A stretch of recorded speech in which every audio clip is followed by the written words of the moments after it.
Philippe, j'ai une question idiote. Bah, ça me change. Est-ce que est-ce qu'il faut est-ce qu'il faut budgéter du SEO en 2023? Non. Ah, bonne réponse.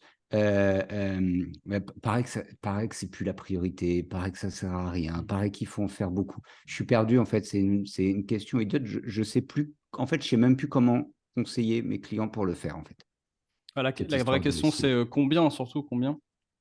Donc aujourd'hui, on va répondre à la question combien. Et la Allez, bûche glacée alors ou pas il glacée. faut budgéter. Alors, non, et puis dis-moi tes histoires de bûches, parce que tu vois, le SEO avec bûche, vas-y, sors-moi ton truc de tout à l'heure, ça va me foutre Allez, dans la c'est beurre. bientôt Noël. Il y a un certain Olivier qui a posté sur Twitter, et oui, je suis sur Twitter, qui est une forme de hate speech en soi d'être sur Twitter. Il a posté Unpopular Opinion, la bûche glacée est juste une glace en forme de bûche. C'est une imposture. Les vraies bûches sont des gâteaux. À quoi j'ai répondu, opinion populaire, les bûches de Noël sont juste des gâteaux en forme de bûche. Les vraies bûches sont en bois. Et Sur là, ce, t'as quelqu'un qui vend des bûches de bois et qui fait du SEO et qui se pose la question combien j'en mets et il va retrouver des exactement. Bah, leads ça en dépend forme de combien tu veux bûche de vendre de Noël bûches. gâteau. Combien Combien tu veux tu veux vendre vendre de bûches. de bûches en bois, de bûches en gâteau Alors, les en questions cette idiotes période de fin sont en d'année? format court, c'est pas un cast-staff. Donc aujourd'hui, Cours. pour changer des cast-staff, on Alors, va répondre à la question. Donc moi, j'ai noté, parce que les QI, je les prépare, contrairement au cast-staff, vous aurez remarqué, j'ai noté 4 façons de faire vos budgets, qui sont valables pas que pour le SEO, mais aujourd'hui, je vais vous les approcher plus en mode SEO. Donc, 4 solutions. Faire un budget, version classique. Calculer son entonnoir en mode un peu stratégique. La méthode des enveloppes qu'on a déjà évoquée et on va y revenir aujourd'hui parce qu'elle a plein d'avantages. Et enfin, la méthode growth marketing, super agile. Tu as alors, mal timé ta déglution. pardon, désolé. La méthode, moi, j'aime bien l'histoire de la méthode des enveloppes, mais Tu es faut, biaisé. faut vraiment qu'on parle. Ceci ne te regarde pas. On a dit que c'était une Alors là, rapide. si on avait préparé le truc, tu me dirais, tu nous montres? Donc oui, je montre, je partage mon Ouais, écran. montre-nous, parce que celle de l'entonnoir, je suis. Alors, la grosse, j'ai pas envie d'en parler, mais tu vas m'en parler. Mais la méthode de l'entonnoir, je suis Je te plus. trouve un peu Ah oui, ça biaisé. y est. Ouais. La méthode de l'entonnoir. Non, bah attends, on va faire la méthode budget avant. Alors, méthode budget, on a fait un épisode complet Ah. sur les budgets. Ouh. Donc, j'y reviens très, très vite. Je me garde mon bloc-notes pas loin, au cas où je sèche. Donc, le budget. Allez, vous êtes prêts? Donc, le budget, vous connaissez tous. Vous décidez combien vous voulez dépenser au total en 2023. OK. Donc, déjà, ça commence un peu arbitraire, mais pourquoi pas? En général, un peu pareil que l'année précédente, un peu moins s'il y a des problèmes, un peu plus si vous avez réussi à en avoir plus. Peut-être vous suivez le chiffre d'affaires avec un pourcentage du chiffre d'affaires. Voilà, vous faites ça. Ensuite, vous allez dire X% pour le SEO, comme ça. Voilà. Et puis après, vous allez peut-être ventiler un peu sur l'année. Alors, un peu plus en janvier, un peu moins en octobre, etc. Et puis, vous allez un petit peu découper dans le SEO quelles sont les ressources qui vont recevoir le budget. Voilà, c'est la méthode budget. C'est pour les banquiers. Pourquoi pas, hein. Donc, il y a des cas où c'est utile. Pourquoi pas, ouais. Quand les choses sont assez prédictibles, quand les choses sont dans la répétition et quand les canaux sont stables aussi, et puis surtout quand on a des contraintes, besoin de business plan pour des banquiers, pour des associés, pour des comex. Bon.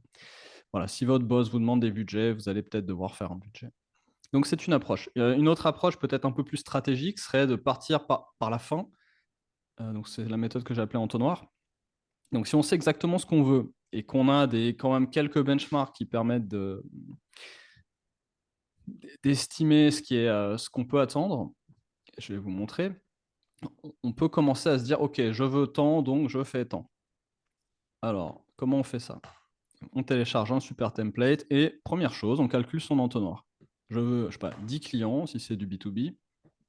Donc, ça me fait, tac, tac, tac, je remplis tout, on remonte l'entonnoir. Ça me fait 15 000 visites. Jusqu'ici, tout va Mm. bien. Je ne vais pas passer trop de temps là-dessus parce que ça peut faire un autre épisode d'ailleurs. Comment calculer, modéliser des entonnoirs. Mais bon, modélisez votre entonnoir. Tout simplement, à chaque étage de votre pipeline, il y a un taux de conversion. Et donc, s'il y a 10 clients, 14 opportunités, 29 leads, 95 leads, 300 leads sur le site web de plus haut niveau, moins qualifiés, et 15 000 visites, si taux de conversion de 2%. Donc, on remonte comme ça avec un empilement de taux de conversion et ça nous donne. Et si on va jusqu'en haut, on peut raisonner en impression, si on est plus sur de la notoriété. Donc, mettons, je veux 15 000 clics, et après, on dit combien de ces clics viendront du SEO. Donc, de nouveau, hein, on retrouve à l'envers l'assumption qu'on a fait tout à l'heure, qui est tel pourcentage, non pas cette fois de la dépense, mais du résultat, vient du SEO. Une fois qu'on sait combien de clics on veut, on peut calculer combien ça va coûter. Comment on calcule combien ça coûte? Je veux 100 000 clics. Je sais qu'un contenu me ramène un certain nombre de clics en moyenne. C'est là que je dis qu'il faut des benchmarks, il faut des données sur l'existant. Donc, soit dans mon secteur, un bon article fait 2500. Si je prends en compte mon domain authority, je vous renvoie vers le QI sur les domain authority, si vous ne savez pas ce que c'est. Et tout simplement, je fais ma division. 40 articles de 2500 clics, ça fait 100 000 clics par mois. Et j'ai oublié de faire la colonne par an à côté. Hop. Merci Google. Voilà. Ensuite, j'ai mon coût moyen par contenu. Je vous montrerai après comment on peut le calculer, mais mettons 350 € le contenu. Paf. Plus joli comme ça. Et voilà, je fais ma multiplication, 350 € par contenu. Il me faut 40 contenus au 40 total, contenus, bim bam. que je pourrais mettre plutôt ici. Et ça fait 14 000 €. Ensuite, je décide sur combien de temps je vais créer ces 40 contenus. Mettons 18 mois. Je refais ma division. Et je sais que j'ai 9 333 € à dépenser en 2023 pour faire les 2 tiers de mes 40 contenus qui m'amèneront enfin à mon objectif de 100 000 clics par mois. Donc tout ça est plein Ah, mais d'assumptions. c'est cher. Ah, mais c'est trop cher. Revoyez votre budget. Oui, d'accord. Non, je Euh, rigole. Oh là là. Chacun ses chiffres, et donc vous mettez les chiffres qui vous conviennent. Mais c'est intéressant. La partie qui est intéressante, c'est Ouais. quoi? C'est que une fois que tu as fait ce calcul, et si on te dit que c'est cher, ce qui peut arriver, hein, parfois tu as tapé large, et tu dis, ouh, je suis un peu short sur ce, donc j'ai pas 14, j'ai, je sais pas, 10 000. Tu mets tes 10 000, tu refais la même chose dans l'autre sens, donc là, ça revient à faire le budget comme on a vu avant, et là, tu te dis: «Mais du coup, ça me fait que tant d'articles, donc il me faudrait tant de clics par article. Est-ce que c'est réaliste?» Oui, non. Si c'est pas réaliste, l'objectif sera pas atteint, donc soit on réévalue l'objectif, soit on réévalue le budget, soit on cherche d'autres efforts, d'autres canaux, par exemple, d'autres tactiques qui seront peut-être plus à même d'atteindre l'objectif dans le budget fourni. Peut-être qu'il n'y a pas de solution, peut-être qu'il y en a. Mais tout de suite, l'avantage de cette méthode, c'est qu'elle permet d'obtenir des ordres de grandeur réalistes et Mm. de mettre en lumière des hypothèses chiffrées. Ok. Et derrière, la partie combien coûte un contenu, c'est là. Tout simplement, vous avez votre rédacteur, 1000 mots à 30 centimes, éditeur, 1000 mots à 5 centimes, gestion de projet, 2 heures à 35 €, SEO, 2 heures à 32 €, total, 480. Bon, chacun pareil à ses chiffres. Vous pouvez acheter plus cher, moins cher. Si vous faites du B2B hyper technique, ça va être plus cher. Si vous avez une très grosse équipe, vous allez avoir des économies d'échelle. Si vous avez des choses, comment dire, si votre niche n'est pas très challenging, vous pourrez peut-être obtenir des rédacteurs moitié moins chers que ça. Tout est possible. Mais peut-être que si vos Ok, rédacteurs mais sont moitié c'est moins comme ça que chers, ça se vous calcule allez en tout cas. doubler la gestion de projet. Bon, c'est bête et Ouais. méchant, hein, c'est lister des postes, faites vos calculs. Pas de surprise. Voilà. Ok. Donc ça, c'est la méthode entonnoir qui est un petit peu à l'envers. C'est plus stratégique. On part de l'objectif et on rétro-ingénieur. Euh, je parle très mal aujourd'hui. Allez, on passe à la méthode facile. Donc là, c'est peut-être le moment de faire Ouais. avantage-inconvénient. Donc le budget, bon, les directions comprennent, les banquiers aussi, mais c'est pas mal de bullshit. L'entonnoir, comme on vient de voir, ça a le mérite d'anticiper sur un objectif fixé, l'objectif lui-même étant relativement arbitraire, attention. Mais bon, si on a des objectifs de croissance, etc., ça permet déjà d'être chiffré et d'identifier des points de friction, notamment si, si nos objectifs sont trop ambitieux par rapport à nos moyens.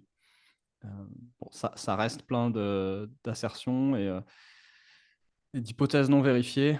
Et c'est pas top. La méthode des Ah, enveloppes. Et surtout, c'est compliqué. ouais, Enfin, c'est compliqué. C'est pas compliqué, mais c'est un petit peu de travail, comme vous venez de voir. Ça demande un effort. ça Qui demande est- un peu de data, ça demande un peu de feedback ouais. et ça demande d'avoir déjà de s'être mis un peu en mode data-driven, en tout cas. Voilà. Alors ensuite, il y a la méthode des enveloppes, qui est la version du pauvre. Donc si, comme je vous ai dit tout à l'heure, vous avez dit c'est cher, sur des chiffres qui étaient un peu arbitraires, mais cohérents, hein, 14 000 euros par an, ça fait 1 000 euros par mois, pour 100 000 clics, c'est à peu près ça. Donc, la méthode des enveloppes, bah, ça, c'est une méthode de finance personnelle. Très jolie pub. Euh, j'ai sorti ce site express, c'est rigolo. Méthode de finance personnelle assez connue. José Lito, je crois que tu as dû la voir sur le terrain, toi. On en avait parlé une fois. Ouais, ouais, ouais. Ouais, ouais. Et Donc, puis, peut-être des. ouais, ouais, Ah, j'aime bien ouais. l'approche. À l'époque où les personnes étaient payées en cash, elles pouvaient, ouais, ça se fait encore aujourd'hui, Ouais. hein, tu peux mettre tous les mois une partie, découper ton argent en plusieurs enveloppes, et ça permet de respecter un budget très serré et de plafonner chaque catégorie pour pas dépasser les différentes catégories. Donc bah, pourquoi pas faire la même chose en SEO. Donc comment faire ça? Souvent, si on parle de e-commerce, on va avoir une dépense mensuelle fixe. Euh, donc j'ai fait un petit tableau ici aussi. Je sais pas, j'ai 15 000 euros par mois, Google Ads, Facebook Ads.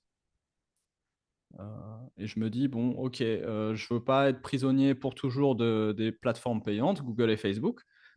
Donc, je vais commencer à investir dans le SEO. Mais bon, on sait comment ça finit, ce genre de choses. On le fait jamais, on repousse au calendrier grec, puis un jour, on regrette. Donc, pour pas regretter, la méthode des enveloppes est parfaite parce qu'elle est simple. Donc, on se dit, ok, je vais mettre un pourcentage de ça, un pourcentage quasiment indolore. Mettons 10% dans ce cas-là. Donc, pareil, si vous êtes à 5 000 par mois et que vous mettez 10%, c'est 500 par mois. Bon, j'allais dire, même ça, vous voyez, ça passe encore. Donc, pourquoi pas 10-15%. Mettez un pourcentage indolore, 10%, et hop, voilà, vous avez un budget SEO. Donc, c'est la même chose qu'on a vu au début, mais un petit peu à l'envers, basé sur ce que vous faites déjà. Et donc, la première étape, c'est ça, c'est de se définir une enveloppe. Ensuite, comment être discipliné tous les mois? Il y a plusieurs options. Vous pouvez faire comme une enveloppe, c'est-à-dire aujourd'hui, avec les néobanques, c'est assez facile de faire des sous-comptes. Donc, vous pouvez vous faire un compte Mm. provision SEO et tous les mois, vous mettez X%. Ça peut être une option si vous avez vraiment du mal à être discipliné. Une autre approche, c'est de prendre un abonnement avec un service ou un freelance ou semtask.com au hasard. Donc, vous prenez votre abonnement et puis tous les mois, les choses avancent. C'est aussi une bonne approche, c'est la discipline. Ça a le mérite d'être très simple. Pif. Évidemment, ce n'est pas très optimisé parce que c'est très simple. En termes de budget, ce n'est pas optimisé. Mais bon, rien ne vous empêche, si vous avez un super succès après 6 mois, après 12 mois, rien ne vous empêche de ramp up les budgets et de commencer à gérer de façon un peu plus agressive. Mais au moins, vous avez quelque chose qui commence sans vous prendre la tête, sans effort intellectuel particulier. Voilà. Et puis la version un peu ultime peut être une version gross marketing où on a un fameux cycle avec des itérations où on va lister des idées, les prioriser selon leur impact et leur effort, ce qui demande de nouveau d'estimer les opportunités, est-ce que c'est réaliste ou pas, est-ce qu'on a des benchmarks, etc. Et on va le faire idée par idée et on va les prioriser comme ça. Et puis ensuite, on va les lancer une par une. On va aussi décider d'un rythme, donc plutôt une logique de sprint, peut-être toutes les semaines, tous les 15 jours, tous les mois.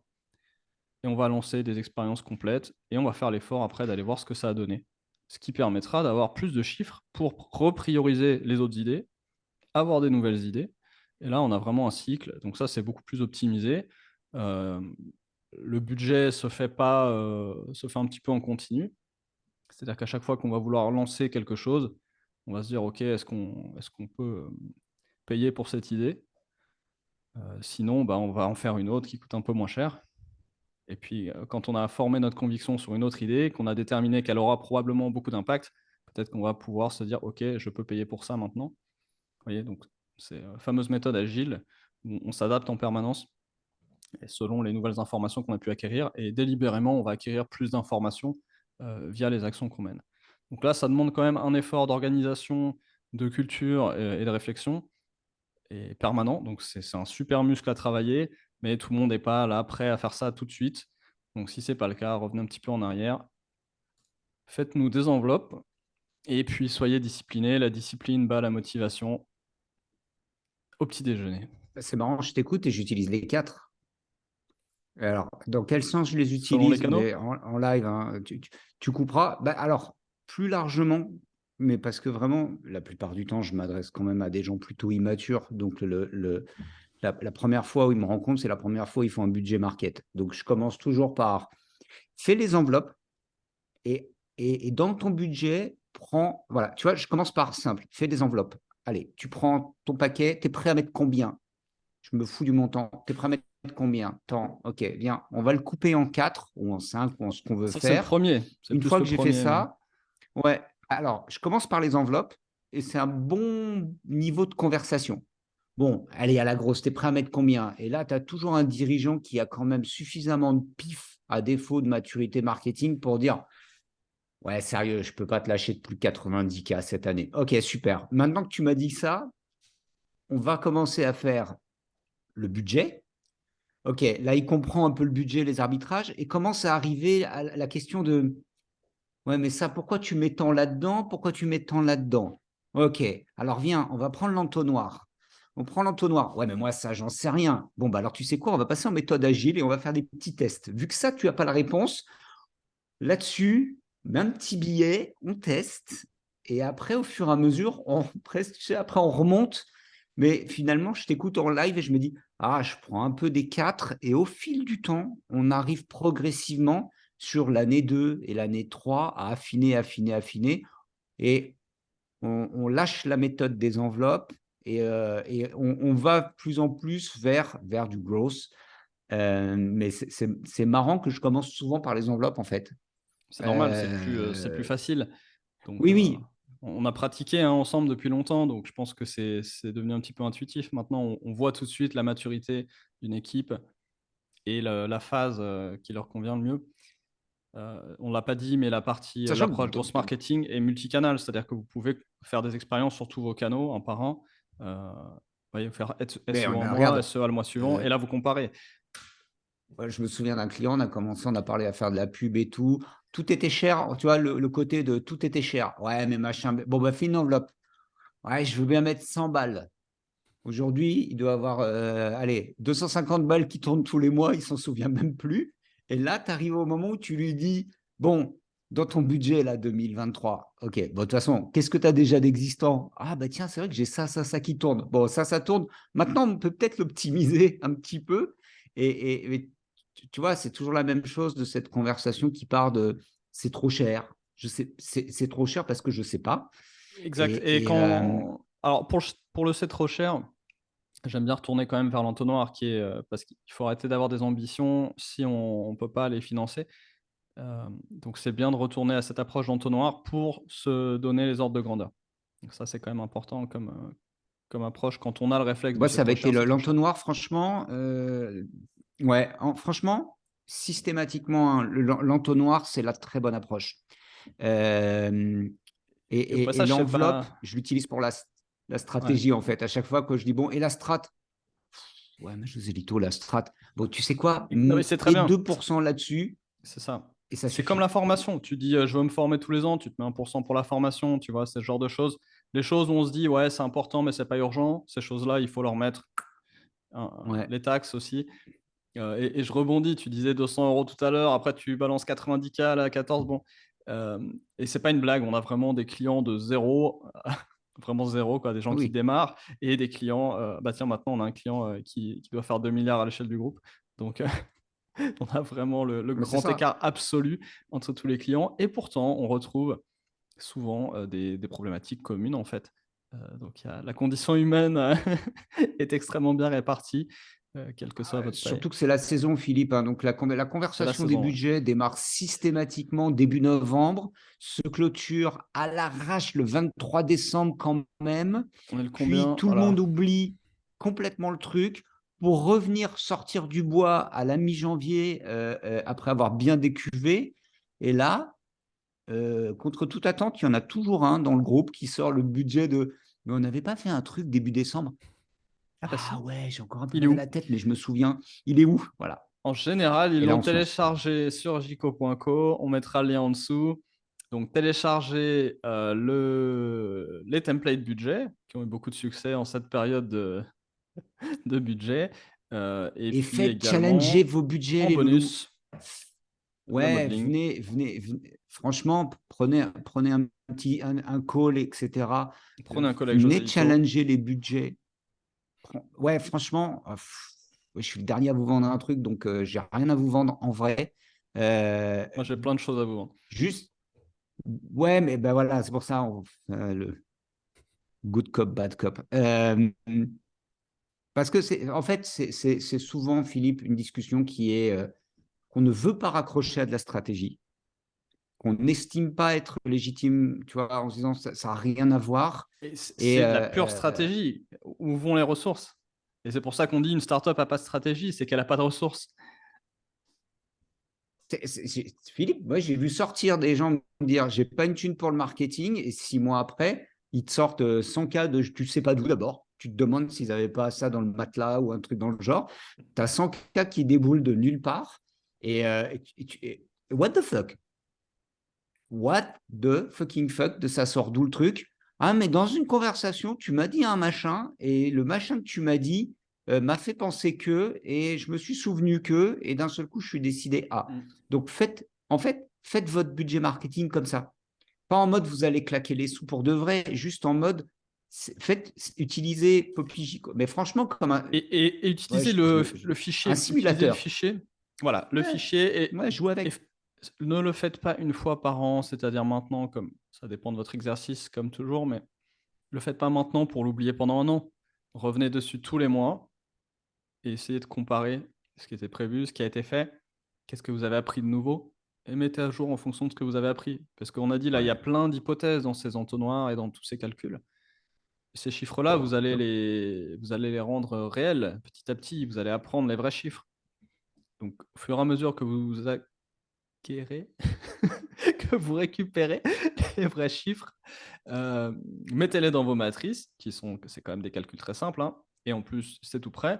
Et mettez-les dans les matrices. Et puis, ça peut changer beaucoup de choses parce que vous changez à 3 étages, ça se compound et le résultat est plus le Mais même. ouais, bah, faites ça comme un business plan, les loulous, hein. On sait tous que c'est du Les fake, on sait loulous. tous que c'est juste une hypothèse. Tout le monde fait semblant que c'est pour de vrai, mais en fait, non, mais j'ai jamais vu un BP qui tient debout, et tant mieux en fait. C'est que je suis Bah, il dans y a des des business qui business bougent où, dans tous les voilà, sens, c'est pour il y a ça. des business où ça Mais il y a arrive, des mais business c'est où tu peux, mais souvent, envisage-le comme un BP, tu poses une hypothèse, au fur et à mesure, tu reviens dessus. Et après, une fois que tu as pris cette saine habitude, tu as un budget marketing et ça te change la vie. C'est juste que ça te change la life d'avoir un budget marketing, franchement. Donc, bien, ah ouais, cool. Bah, c'est cool, tes quatre. Merci pour le rappel. Petit ça a fait reminder vite du comme coup ça, là, hein. sympa sur C'est les pas 4 mal. méthodes. Quand on prépare, c'est Génial. différent. Allez, à plus.